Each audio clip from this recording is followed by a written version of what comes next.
Hello friends, welcome back to the class को आगे बढ़ाते हैं। लास्ट क्लास में पढ़ने देखा था कि इनकम एंड एक्सपेंडिचर अकाउंट बनाते कैसे हैं with the help of receipt and payment account. तो उसका एक बार पहले छोटा सा क्विक रिवीजन करते हैं, कैसे करेंगे उसके स्टेप्स बताई थी। सबसे पहले क्या करेंगे, ओपनिंग बैलेंस को स्किप कर देंगे, एक्सक्लूड कर देंगे, छोड़ देंगे ओपनिंग बैलेंस को। जो रिसिप्ट एंड पेमेंट अकाउंट में ओपनिंग बैलेंस दे रखा है, चाहे वो कैश का हो बैंक का हो, उसको छोड़ देंगे। उसके बाद में जो भी ट्रांजेक्शन्स दे रखे हैं, उसमें जो भी फिगर्स दे रखे हैं, उनमें से देखेंगे कौन से रेवेन्यू नेचर के हैं, कौन से कैपिटल नेचर के हैं। कैपिटल नेचर की चाहे वो रिसिप्ट हो और या फिर कैपिटल नेचर के पेमेंट्स हो, सबको स्किप कर देंगे, सबको एक्सक्लूड कर देंगे, बिकॉज वो सीधे चले जाएंगे बैलेंस शीट में। अब बच जाते हैं रेवेन्यू नेचर वाले transactions.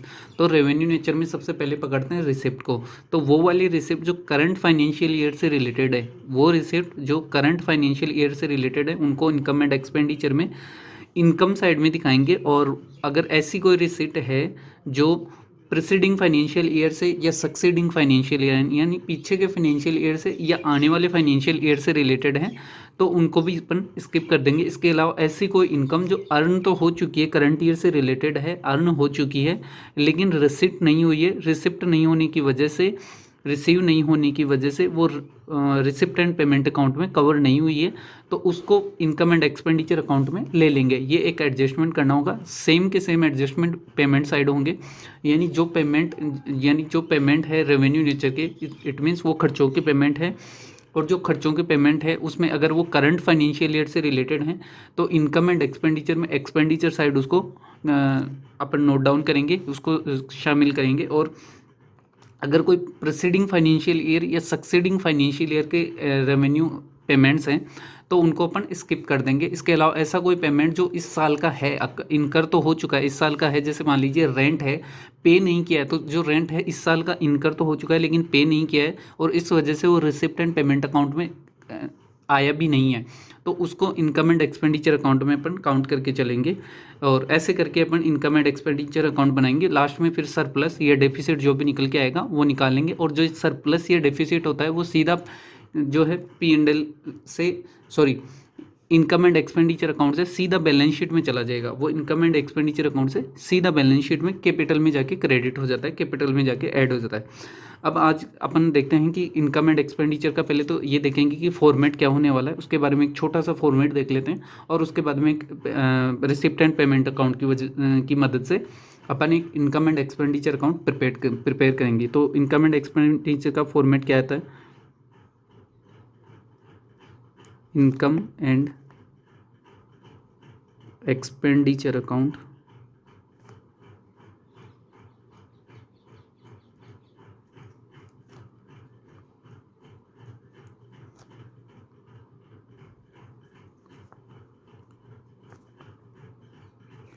For the year ending, और ये जिस भी साल से रिलेटेड होगा उस साल का यहाँ पे ईयर वो आ जाएगा। यहाँ पे जिस भी ईयर से ये रिलेटेड होगा तो वो ईयर यहाँ पे अपन नोट डाउन कर देंगे। इसके बाद में इसमें 4 कॉलम बनते हैं। इनकम एंड एक्सपेंडिचर अकाउंट में भी 4 कॉलम बनते हैं, सेम जैसे कि रिसिप्ट एंड पेमेंट अकाउंट में बने थे, वैसे ही यहाँ पे भी 4 कॉलम बनेंगे। एक कॉलम बन जाएगा एक्सपेंडिचर का, एक अमाउंट का, एक इनकम का और एक अमाउंट का।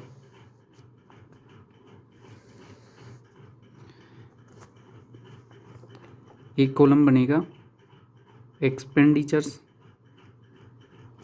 फिर इनके अमाउंट यहाँ पे आएंगे, यहाँ पे इनकम्स जो भी हुई हैं और इनके अमाउंट।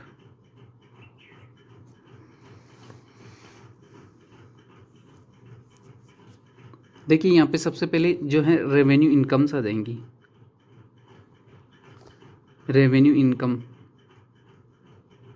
अब रेवेन्यू इनकम्स कौन सी हो सकती है, जैसे सब्सक्रिप्शन फीस हो सकती है, डोनेशन फीस हो सकती है, लाइफ मेंबरशिप फीस जो है कैपिटल नेचर का है क्योंकि वो पूरे लाइफ के लिए लिया गया है, तो कैपिटल नेचर का, इसलिए सीधा बैलेंस शीट में क्रेडिट हो जाएगा। और इसके अलावा कोई भी इंटरेस्ट वगैरह की इनकम है वो यहाँ पे आ जाएगी। और इधर रेवेन्यू एक्सपेंडिचर्स आ जाएंगे। रेवेन्यू एक्सपेंडिचर्स कौन से हो सकते हैं, जैसे कि प्रिंटिंग के खर्चे, न्यूज़पेपर के खर्चे हो गए, पोस्टेज के हो गए, कुरियर के हो गए, telephone, electricity, salary, revenue expenses, ये यहाँ पे आ जाएंगे। यहाँ पे रेवेन्यू इनकम आ जाएगी। अब अगर रेवेन्यू इनकम एक्सपेंस से ज़्यादा है तो निकल के आ जाएगा सरप्लस, सरप्लस निकल के आ जाएगा। और इसको क्या बोलते हैं, excess of income over expenditures, excess of income over expenditures. और अगर एक्सपेंस ज़्यादा है इनकम से ज़्यादा, एक्सपेंडिचर्स ज़्यादा हैं, तो वहाँ पे निकल के आ जाएगा डेफिसिट, और इसको बोलते हैं excess of expenditures over income, excess of expenditure over income.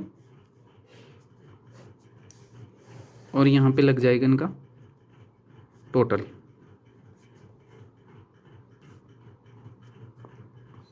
ऐसे करके इनकम एंड एक्सपेंडिचर अकाउंट अपन बनाएंगे। ये इनकम एंड एक्सपेंडिचर का एक फॉर्मेट हो गया, ये बेसिक फॉर्मेट है। रेवेन्यू इनकम आ जाएगी, रेवेन्यू एक्सपेंसेस आ जाएंगे, फिर या तो सरप्लस निकल के आएगा या डेफिसिट निकल के आएगा, दोनों में से कोई भी एक चीज़ यहाँ पे आ जाएगी। अब एक रिसिप्ट एंड पेमेंट अकाउंट अपन पकड़ते हैं और वहाँ से उस रिसिप्ट एंड पेमेंट अकाउंट से इनकम एंड एक्सपेंडिचर अकाउंट बनाने की कोशिश। तो ये देखते हैं, एक रिसिप्ट एंड पेमेंट अकाउंट दे रखा है फॉर द ईयर एंडिंग मार्च 2022, मार्च 2022 का एक रिसिप्ट एंड पेमेंट अकाउंट दे रखा है। और इस रिसिप्ट एंड पेमेंट की हेल्प से, इस रिसिप्ट एंड पेमेंट की हेल्प से अपने को इनकम एंड एक्सपेंडिचर अकाउंट बनाना है। तो सबसे पहले क्या स्टेप्स लेंगे अपन, सबसे पहला स्टेप्स था कि रिसिप्ट एंड पेमेंट अकाउंट को केयरफुली रीड करेंगे, केयरफुली परस्यू करेंगे। तो देखिए इसमें सबसे पहले दे रखा है ओपनिंग बैलेंसेज, ओपनिंग बैलेंस दे रखा है, तो ओपनिंग बैलेंस का क्या करना है, स्किप कर देना है, ओपनिंग बैलेंस को स्किप कर देना है, कोई काम का नहीं है। इनकम एंड एक्सपेंडिचर बनाते टाइम कोई काम का नहीं है, ये सीधा बैलेंस शीट में काम में आता है। इसके बाद में दे रखी है सब्सक्रिप्शन फीस। अब सब्सक्रिप्शन फीस देखिए 2 प्रीसीडिंग फाइनेंशियल ईयर की दे रखी है, एक तो 20 की, एक 21 की, 2 तो पीछे के सालों की दे रखी है प्रीसीडिंग फाइनेंशियल ईयर की, और एक जो है सक्सीडिंग फाइनेंशियल ईयर यानी आने वाले साल की दे रखी है। तो इन तीनों को ही छोड़ देंगे, सिर्फ करंट फाइनेंशियल ईयर की जो है सिर्फ उसको काउंट करके चलेंगे income while preparing income and expenditure account. बाकी बैलेंस शीट में काम में आती है, लेकिन while preparing income and expenditure account सिर्फ करंट फाइनेंशियल ईयर की इनकम को ध्यान में रखेंगे। इसके बाद में कुछ और इनकम है, रिफ्रेशमेंट की है, एंट्रेंस फीस की है।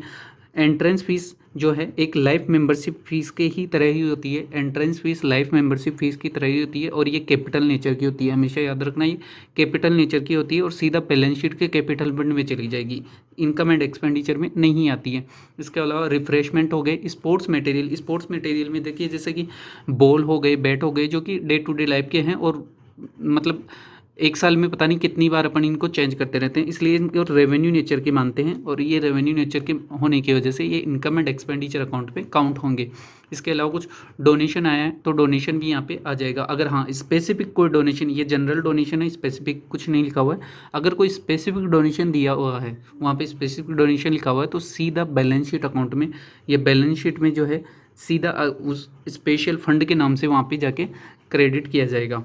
इसके बाद में बढ़ते हैं पेमेंट्स की तरफ। तो यहाँ पे कुछ रेंट का खर्चा दे रखा है, स्पोर्ट्स मटेरियल परचेज किया तो ये भी रेवेन्यू नेचर का है, रिप्लेसमेंट है रेवेन्यू नेचर का है, मेंटेनेंस है, सैलरी है, टूर्नामेंट्स एक्सपेंसेज हैं, सारे रेवेन्यू नेचर के हैं। एक फर्नीचर परचेज किया है तो फर्नीचर एसेट होती है, बिजनेस की एसेट होती है, एनपीओ की भी एसेट होगी, तो इसको कैपिटल नेचर का है, सीधा बैलेंस शीट में दिखाएंगे। इसके बाद में कुछ ऑफिस एक्सपेंसेस दे रखे हैं और लास्ट में फिर जो है क्लोजिंग बैलेंस दे रखा है, कैश का दे रखा है और बैंक का बैलेंसिंग फिगर से काउंट किया हुआ है, निकाला हुआ है।